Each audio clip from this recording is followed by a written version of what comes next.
मौजे बोरगाव तालुका अक्कलकोट येथील पाणंद शेतरस्ता खराब झाल्याने शेतकऱ्यांना शेतात जाता येईना। सध्या पावसाळा असल्याने ही रस्ता अत्यंत चिखलमय झाला असून रस्त्याच्या दोन्ही बाजूने काटेरी झुडपे वाढली आहेत। त्यामुळे शेतकऱ्यांना बैलगाडीतून धान्यांची रास गावात आणताना अनेक प्रकारच्या अडचणींना सामोरे जावे लागत आहे। या रस्त्याच्या शिवारातील अनेक शेतकरी शेतात वस्तीवर राहतात। या शेतकऱ्यांचा पावसाळ्यात गावाचा संपर्क तुटतो। रस्त्यात दलदल निर्माण झाल्यामुळे पावसाळ्यात वस्तीवरील मुलांना शाळेत जाता येत नाही, तसेच शेतकऱ्यांना शेतीमाल बाजारपेठेत आणता येत नाही।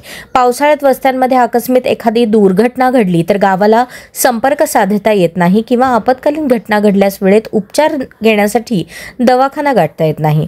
खरीप आणि रब्बी पिकांची रास करण्यासाठी देखील हार्वेस्टर मशीन शेतापर्यंत नेता येत नाही, त्यामुळे पिके जागेवर सडून जात आहेत।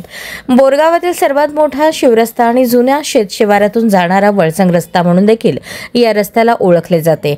तरी संबंधित विभाग आणि लोकप्रतिनिधींनी याकडे लक्ष देऊन पाणंद रस्ता करून द्यावा अशी विनंती बोरगाव येथील शेतकऱ्यांनी केली आहे।